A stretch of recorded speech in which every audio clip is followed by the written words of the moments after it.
Hi, this is Revathi. Welcome to అందమైన కథల పొదిరిల్లు. Video చూస్తున్న ప్రతి ఒక్కరికి, అలాగే లైక్స్, కామెంట్స్తో ఎంకరేజ్ చేస్తున్న వారందరికీ నా హృదయపూర్వక ధన్యవాదాలు. ప్రేమ మనసులో ఎపిసోడ్ నెంబర్ 112. అశోక్, రేణు, శోభన గదిలో స్టోరీ కంటిన్యూషన్. అశోక్ తనకి ముద్దు పెట్టబోతుంటే అంతలోనే రేణు పాల గ్లాస్ అందుకొని వాళ్ళ మధ్యకు తీసుకొస్తూ, ఆగు ఆగు, ముందు పాలు తాగిన తర్వాతే మురిపాలు అని అంటుంది. అశోక్ ఆ పాలు అందుకొని తన వైపు కొంటెగా చూస్తూ సగం పాలు తాగి తనకిస్తాడు. రేణు కూడా కాస్త సిగ్గుపడుతూ, ఇప్పుడు నిజంగానే సిగ్గుపడుతుందిలేండి, మిగిలిన పాలు తాగి గ్లాస్ పక్కన పెడుతుంది. అశోక్ తన్ని దగ్గరకు తీసుకొని, శోభన పెళ్లి కూతురుగా చాలా అందంగా ఉన్నావు అని ప్రేమగా తన నుదుటిన ముద్దు పెట్టి బెడ్ మీద పడుకోబెడతాడు. అశోక్ కూడా పడుకొని లైట్ ఆఫ్ చేయబోతుండగా పక్కన ఉన్న తన ఫోన్ రింగ్ అవుతుంది. అబ్బా, ఈ టైంలో ఎవరు అని చిరాకు పడుతూ ఫోన్ లిఫ్ట్ చేసి హలో అంటాడు. సార్, నేను లాయర్ని. మీ డివోర్స్ పేపర్స్ ఇంకా తీసుకోలేదు, అవి నా దగ్గరే ఉన్నాయి అంటాడు. ఆ మాటలకి అశోక్ ఇంకా చిరాకు పడుతూ, త్వరలో సంక్రాంతి వస్తుంది కదా, ఆ డివోర్స్ పేపర్స్ని భోగి మంటలు వేసి చలి కాచుకోండి, ఇప్పుడు మాత్రం మమ్మల్ని డిస్టర్బ్ చేయకండి అని కోపంగా ఫోన్ కట్ చేసి ఫోన్తో పాటు లైట్ కూడా స్విచ్ ఆఫ్ చేసి తన మీద ఆపరాగా వాలిపోయి తన మెడవంపుల్లో ముద్దులు అద్దుతుంటాడు. రేణు ఆ ముద్దులకు మైమర్చిపోతుండగానే తన కంఠం మీద నుండి ముద్దులు అద్దుతూ వచ్చి తన పెదవులందుకొని గాఢంగా కిస్ చేస్తుంటాడు. తీయటి అదరాల యుద్ధంలో ఇద్దరూ మైమర్చిపోతుంటారు. మరికొద్దిసేపట్లో పెదవులతో పాటు వారి ఇరువురి శరీరాలు కూడా కలిసిపోయి అలసిపోతుంటాయి. అదే సమయంలో చక్రవర్తి గారు ఫోన్ మాట్లాడుతూ, అశోక్, రేణు పేరు మీద 2 టికెట్స్ బుక్ చేసి పంపించండి అని చెప్పి ఫోన్ పెట్టేస్తాడు. ఎవరికండి టికెట్స్ అంటున్నారు అంటూ పూర్ణ అక్కడికి వస్తుంది. పిల్లల్ని హనీమూన్ పంపించడానికి ఏర్పాట్లు చేస్తున్నాను పూర్ణ. వాళ్ళు తిరిగి రాగానే రేణు చైర్పర్సన్గా ఆఫీసు బాధ్యతలు స్వీకరిస్తుంది. దీనికి నువ్వేమంటావు అని అడుగుతాడు చక్రవర్తి గారు. మీరు ఏది చేసినా ఆలోచించే చేస్తారని నాకు తెలుసండి. ఆ రోజు రేణు మీదున్న అయిష్టంతో అలా మాట్లాడాను. ఇప్పుడు నాకు ఏ అభ్యంతరం లేదు అని అంటుంది పూర్ణ. అమ్మయ్య అని అనుకుంటాడు చక్రవర్తి గారు. మరుసటి రోజు అశోక్, రేణు హనీమూన్ వెళ్ళడానికి ఫ్లైట్లో ఉంటారు. లాస్య చెమటలు తుడుచుకుంటూ యూట్యూబ్ కుకింగ్ ఛానల్స్ చూసి ఉప్మా తయారు చేస్తుంటుంది. శ్రీరామ్ తను చూస్తూనే ఇంటర్వ్యూకి వెళ్ళడానికి ఫైల్స్, సర్టిఫికెట్స్ సర్దుకుంటూ, నాకు ఒక గుడ్ న్యూస్ అందింది. నాకు గుడ్ న్యూస్ అంటే అది నీకు ఖచ్చితంగా బ్యాడ్ న్యూస్ అవుతుంది. అదేమిటంటే అశోక్ సార్, రేణు మేడం హనీమూన్కి వెళ్ళారంట అని అంటాడు. లాస్య ఆ మాటలు వినగానే ఉప్మాలో గరిటెని గట్టిగా తిప్పుతూ, నేను అనుభవించాల్సిన సంతోషాలని అది అనుభవిస్తుంది, నేనేమో ఈ ఉప్మా చేసుకుంటూ ఇక్కడ తగలబడ్డాను అని తిట్టుకుంటుంది. శ్రీరామ్ పేపర్స్ని ఫైల్లో పెట్టుకుంటూ, ఎవరికి ఎంత రాసి పెట్టాలో అంతే రాసి పెడతాడు ఆ భగవంతుడు. నీ జాతకం ఈ బస్తీలో రాసిపెట్టి ఉంది, అందుకే ఇప్పుడు నాకు ఉప్మా చేసి పెడుతున్నావు. నీకు మరో విషయం చెప్పనా, రేణు మేడం ఊరి నుంచి రాగానే ఆనంద్ గ్రూప్ ఆఫ్ ఇండస్ట్రీస్కి చైర్పర్సన్ బాధ్యతలు తీసుకోబోతున్నారంట అని అంటాడు. ఆ మాటలకు లాస్య ఇంకా కోపం తెచ్చుకొని గరిటెని అంతే కలుపుతూ, అది నా సంతోషానే కాదు, మా అన్నయ్య సంతోషాన్ని కూడా మింగేసింది. ఆ చైర్మన్ చైర్లో మా అన్నయ్య కూర్చోవాల్సింది మావయ్యకి ఏ మందు పెట్టి మోసం చేసిందో ఆ మహాతల్లి మా అన్నయ్యకి దక్కాల్సిన హోదాన్ని తను దక్కించుకుంది అని ఈర్ష్య పడుతుంటుంది. ఆ మాటలకి శ్రీరామ్ కోపం తెచ్చుకుంటూ, మోసం చేయటం, మత్తుమంది ఇచ్చి అవతలి వారిని దక్కించుకోవాలని చూడటం మీ అన్నా చెల్లెలకు మాత్రమే తెలుసు అంటాడు. లాస్య తిప్పుతున్న గరిటెని అక్కడ వేసి, ఎందుకు పొద్దున్నే మా అన్నయ్య మీద పడి ఏడుస్తున్నావు, మా అన్నయ్య అంతగా ఎవరిని మోసం చేశాడు అని అడుగుతుంది. సిగ్గులేదు ఆ మాట అనడానికి, దేవత లాంటి భార్యను పెట్టుకొని మా నీరజాకిని నమ్మించి పెళ్లి చేసుకోవడం తప్పు కాదా అని అడుగుతాడు. ఆవిడ దేవత లాంటి భార్య కావచ్చు, కానీ పిల్లలు పుట్టకపోతే మా అన్నయ్య ఏం చేస్తాడు, అందుకే పిల్లల కోసం మీ అక్కని పెళ్లి చేసుకున్నాడు అని సమర్థిస్తుంటుంది. చి, నోర్మి, మీ అన్నయ్యని నువ్వు సమర్థించుకుంటున్నావేమో, కానీ నా దృష్టిలో వాడు ఎప్పుడూ దుర్మార్గుడే అని అంటుండగా బయట నుంచి మధు కేకలు వేస్తూ, రే శ్రీరామ్, వాటర్ ట్యాంక్ వచ్చింది అని చెప్తాడు. శ్రీరామ్ ఆ కేకలు విని, మీ అన్నయ్య గురించి చెప్పిన నీతి వాక్యాలు చాలు, వీధిలోకి వెళ్ళి నీళ్ళు తెచ్చుకో అంటాడు. ఏంటి, నేను వీధిలో ఉన్న ట్యాంకర్ దగ్గరికి వెళ్ళి ఆ మోటు మనుషుల గుంపులో నీళ్లు తెచ్చుకోవాలా? నేను వెళ్ళను అంటుంది కోపంగా. ఇవాళ ఒక్కరోజు ఆ గుంపులకు వెళ్ళి వాటర్ తెచ్చుకో అంటాడు. ఆ మాటకి లాస్య కాస్త సంతోషపడుతూ, ఒక్కరోజు అంటే రేపు ఇంట్లో ట్యాప్ పెట్టిస్తున్నావా అని అడుగుతుంది. అంత సీన్ లేదు. ఇవాళ ఆ గుంపులో పడి వాటర్ తెచ్చుకుంటే రేపటి నుండి ఆ గుంపులోకి వెళ్ళడం అలవాటు అవుతుంది అని అంటాడు.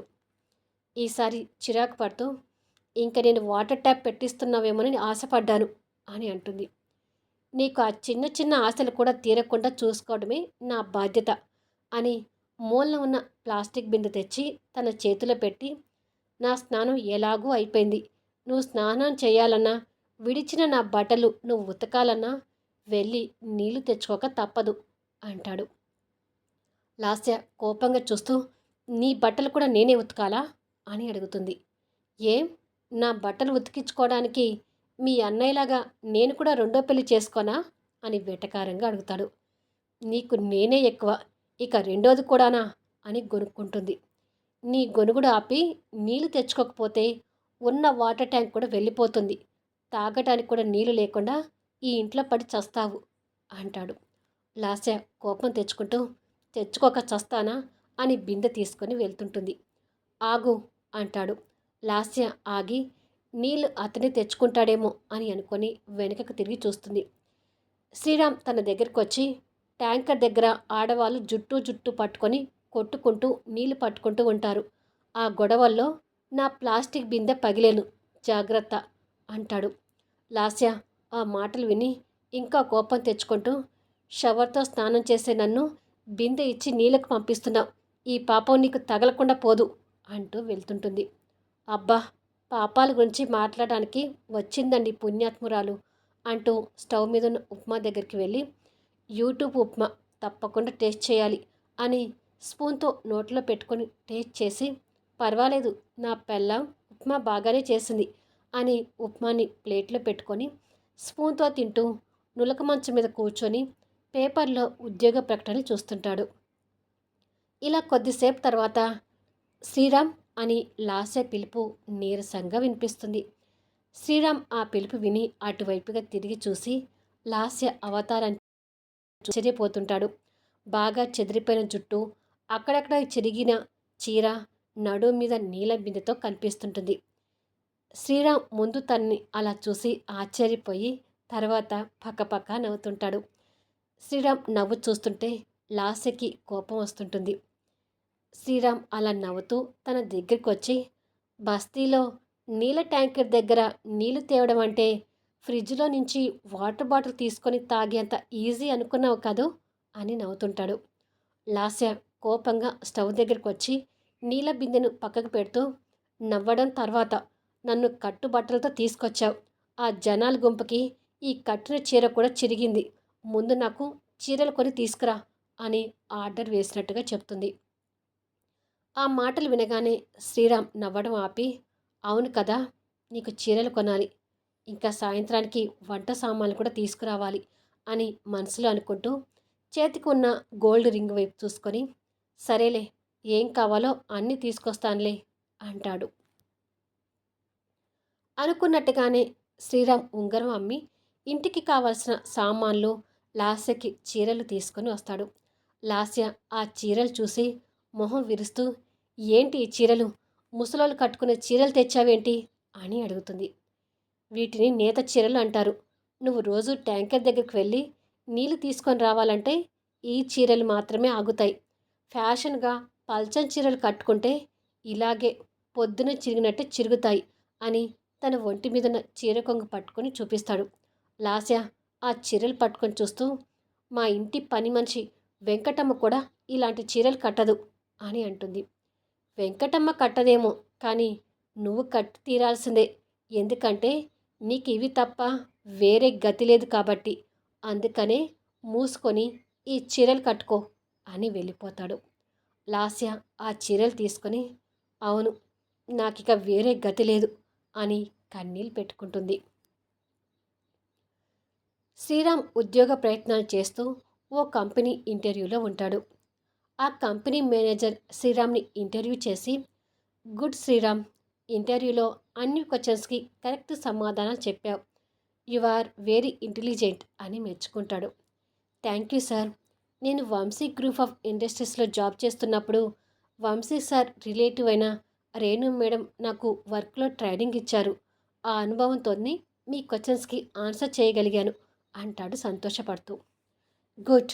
కానీ నీ మీద మాకు ఒక అనుమానం ఉంది. అది క్లియర్ చేస్తే నీకు జాబ్ ఇవ్వాలా లేదా అనేది నిర్ణయించుకుంటాను అంటాడు. ఏంటి సార్ అది అని అడుగుతాడు. వంశీ గ్రూప్ ఆఫ్ ఇండస్ట్రీస్లో ఇన్విజిబుల్ సాఫ్ట్వేర్ని ఇన్స్టాల్ చేసింది నువ్వేనని అందరూ అనుకుంటున్నారు. దీనికి నీ సమాధానం అని అడుగుతాడు. శ్రీరామ్ ఆ మాటలు విని కంగారు పడుతూ మౌనంగా తలదించుకుంటాడు. నువ్వు మౌనంగా ఉంటేనే అర్థమవుతుంది. సారీ శ్రీరామ్, నీకు జాబ్ ఇవ్వలేను. ఇక్కడే కాదు, ఇంకెక్కడ కూడా నీకు జాబ్ దొరకపోవచ్చు. నవ్ యూ కెన్ గో అని సర్టిఫికేట్స్ ఫైల్స్ ఇస్తాడు. శ్రీరామ్ నిరాశగా ఆ ఫైల్ తీసుకొని బయట రోడ్డు మీదకి వచ్చి, ఎక్కడ ఉద్యోగం దొరికేటట్టుగా లేదు. కట్టుకున్న భార్యకి 3 పూటల తిండి పెట్టలేకపోతే నేను చదివిన చదువుకు అర్థం లేదు అని అనుకుంటూ సర్టిఫికెట్స్ ఫైల్ వైపు చూస్తూ ఆలోచిస్తుంటాడు. ఇంతలో ఒక కార్ శ్రీరామ్ దాటుకొని ముందుకు వెళ్ళి మళ్ళీ రివర్స్లో శ్రీరామ్ దగ్గరికి వస్తుంటుంది. ఎవరు అని శ్రీరామ్ చూస్తుండగానే కార్ అక్కడికి వచ్చి ఆగుతుంది. కారులో నుంచి వంశీ దిగి, హాయ్ శ్రీరామ్ అంటాడు. శ్రీరామ్ నవ్వుతూ గుడ్ మార్నింగ్ సార్ అంటాడు. గుడ్ మార్నింగ్ అంటూ శ్రీరామ్ చేతిలో ఫైల్ చూసి, ఇంటర్వ్యూకి వెళ్ళి వస్తున్నావా అని అడుగుతాడు. అవును సార్ అంటాడు. ఇంటర్వ్యూ ఏమైంది అని అడుగుతాడు వంశీ. శ్రీరామ్ చెప్పలేక మౌనంగా తలదించుకుంటాడు. వంశీకి అది అర్థమై, కారు ఎక్కు శ్రీరామ్ అంటాడు. దేనికి సార్ అని అడుగుతాడు. చెప్తాను ఎక్కు అని వంశీ డ్రైవింగ్ సీట్లోకి వచ్చి కూర్చుంటాడు.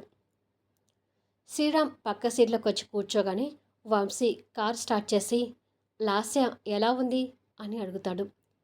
బాగుంది అని నేనంటే తన అభిప్రాయం ప్రకారం అది ఖచ్చితంగా అబద్ధం అవుతుంది సార్ అంటాడు. వంశీ డ్రైవ్ చేస్తూనే, లాస్యని మరీ ఇబ్బంది పెట్టకు శ్రీరామ్ అంటాడు. తన విషయం వదిలేండి sir. Ashok sir, Renu madam phone చేస్తున్నారా? వాళ్ళు ఎలా ఉన్నారు అని అడుగుతాడు. చాలా హ్యాపీగా ఉన్నారు. డైలీ వీడియో కాల్ చేసి మాట్లాడుతున్నారు. వాళ్ళు ఎంత హ్యాపీగా ఉన్నారనేది వీడియో కాల్లో వాళ్ళని చూస్తుంటేనే అర్థమవుతుంది అని మాట్లాడుతూ ఆఫీస్ ముందు కారు ఆపుతాడు. శ్రీరామ్ అది చూసి, మీ ఆఫీస్ దగ్గరికి తీసుకొచ్చారేంటి సార్ అని అడుగుతాడు. వచ్చి ఉద్యోగం చేసుకో అని కారు దిగుతాడు. ఆ మాటలకు శ్రీరామ్ ఆశ్చర్యంతో కారు దిగి, సార్, అన్ని కంపెనీలు గుర్తుపెట్టుకున్న విషయాన్ని మీరు మర్చిపోయారనుకుంటా. మీ సిస్టంలో ఇన్విజిబుల్ సాఫ్ట్వేర్ అని అంటుండగా వంశీ శ్రీరామ్ దగ్గరికి వచ్చి, మాట్లాడకుండా ముందు ఆఫీసులోకి పదా అంటూ శ్రీరామ్ భుజం మీద చేయి వేసి తీసుకెళ్తుంటాడు.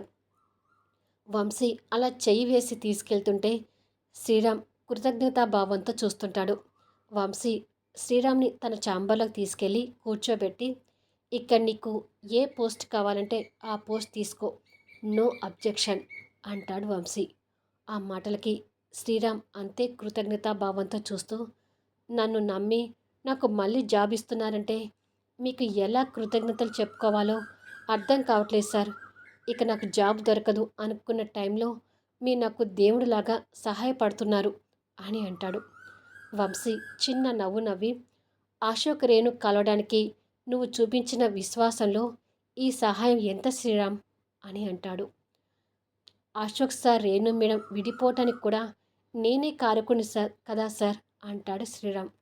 కావచ్చు, కానీ పశ్చాత్తాపానికి మించిన ప్రాయచిత్తం లేదంటారు కదా. చేసిన తప్పుల్ని నీకు నువ్వుగా సరిదిద్దుకున్నావు, అది చాలు అంటాడు వంశీ. ఇంతలో ఫోన్ రింగ్ అవుతుంటుంది. వంశీ ఫోన్ లిఫ్ట్ చేసి హలో అంటాడు. సార్, మీతో మాట్లాడాలని ఎస్ఐ గారు వచ్చారు, పంపించమంటారా అని రిసెప్షనిస్ట్ వాయిస్ వినిపిస్తుంది. పంపించండి అని చెప్పి ఫోన్ పెట్టేస్తాడు. మరికొన్ని సెకండ్స్లో ఎస్ఐ లోపలికి వచ్చి కేసు గురించి మీతో మాట్లాడాలని వచ్చాను సార్ అని అంటాడు. వంశీ చైర్ చూపిస్తూ కూర్చోండి అని ఆ అంతకుడి గురించి ఏమైనా తెలిసిందా అని కుతూహలంగా అడుగుతాడు. ఎస్ఐ కూర్చొని ఇంకా లేదండి, ఎంక్వైరీ జరుగుతుంది. మీ వైఫ్ దివ్య మేడం గురించి మీతో కొంచెం పర్సనల్గా మాట్లాడతామని వచ్చాను అని శ్రీరామ్ వైపు చూస్తాడు. వంశీకి అది అర్థమై పర్వాలేదు, అతను మావాడే, మీరు ఏం మాట్లాడాలనుకుంటున్నారో మాట్లాడండి అంటాడు.